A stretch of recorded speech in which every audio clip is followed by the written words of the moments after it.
Podemos definir dentro de la base de datos relacional cuatro tipos de tablas. Estos tipos de tablas son las tablas maestras o fijas, aquellas que por su contenido se realizan operaciones de altas, bajas y modificaciones de sus atributos con muy poca frecuencia.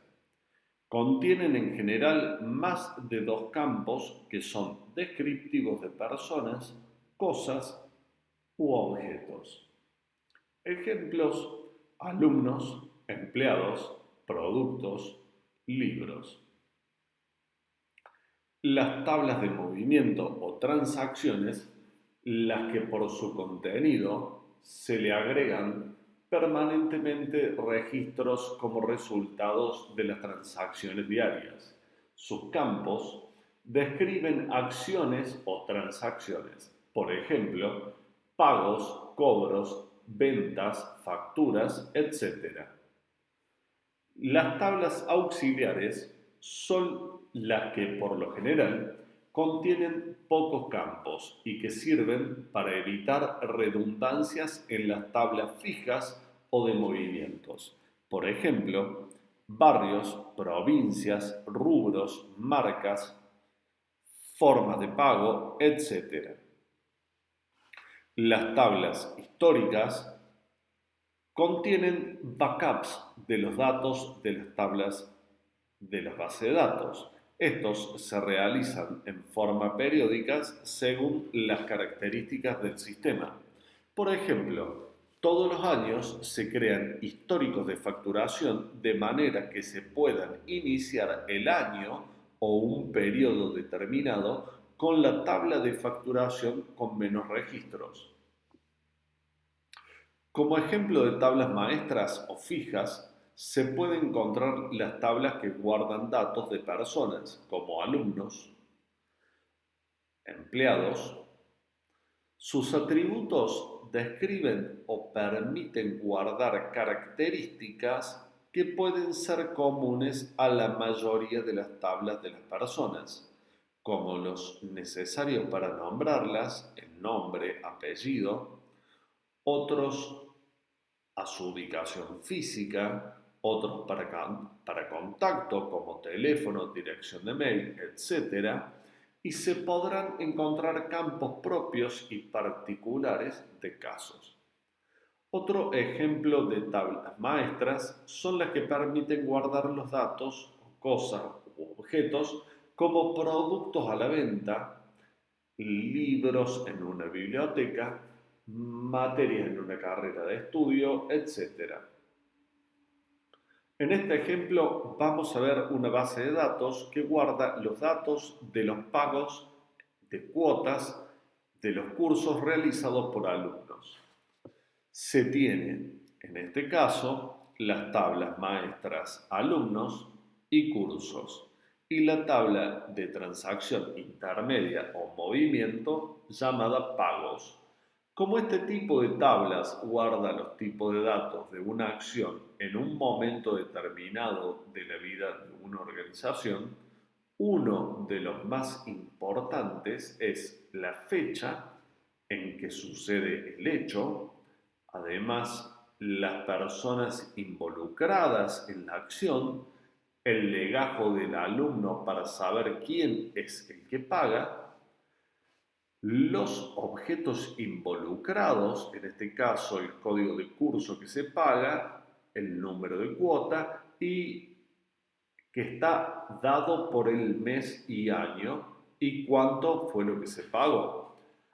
Acá la clave primaria compuesta estaría dada por los tres campos: legajo, código de curso y el mes-año, dado que el mismo alumno puede pagar varias cuotas del mismo curso, pero no pagará el mismo alumno dos veces la misma cuota del mismo curso. También se podría haber considerado una clave primaria de un solo campo, agregando a tal efecto como por efecto y de pago. Denominaría los registros de la tabla pagos. Como ejemplo de tablas auxiliares vamos a ver el caso de una empresa que cuenta con una base de datos en la cual hay una tabla para guardar los datos de los empleados, con los campos que se estimaron necesarios, obviamente. Para entender aún más este ejemplo, se muestra la tabla con sus tuplas. Si prestamos atención a qué pasa con los datos del campo tipo doc, podemos observar que hay repeticiones, es decir, el mismo tipo de documento varias veces, con lo que se tiene redundancia y pérdida de espacio. Del mismo modo con el campo barrio. Además de esto, se encuentran columnas que contienen el mismo dato, pero escrito de distintas formas, como el caso de este barrio.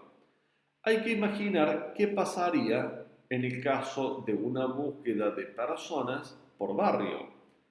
Para el sistema gestor de base de datos, los cuatro marcados en rojo son distintos barrios, cuando para la generalidad de los usuarios finales es el mismo. En otras palabras, lo que se tiene aquí son inconsistencia en los datos. Para estos tipos de casos es que se diseñan tablas auxiliares. ¿Cómo se diseñan estas tablas auxiliares? Dada la tabla empleados, se va a eliminar el campo tipo doc. Se creará una tabla que se puede llamar, por ejemplo, tipo stock, con una clave primaria llamada ID de tipo entero y que simplemente enumere los registros. Y el campo tipo contenga una sola vez cada uno de los tipos de documentos disponibles como se muestra en la tabla de datos. En la tabla de empleados se incluye la clave primaria de la tabla tipo doc como clave foránea, que se puede llamar ID tipo doc, para que su nombre especifique a qué se refiere. Estableciendo la relación uno a varios que corresponde a cada tipo de documento que está una sola vez en la tabla tipo doc, puede estar relacionado con varios registros de la tabla empleados. Se puede ver cómo lo único que se repite es la clave foránea, que al ser entero ocupa mucho menos espacio que un alfanumérico y es menos propenso a inconsistencia de datos. Con la tabla barrios se procederá de la misma forma. Se va a eliminar el campo barrios de empleados. Se creará una tabla que se puede llamar, por ejemplo, barrios, con una clave primaria que ya vamos a llamar ID barrio de tipo entero y que simplemente enumere estos registros. Y el campo barrios guardará de una sola vez cada uno de los barrios disponibles como se muestra en la tabla de datos.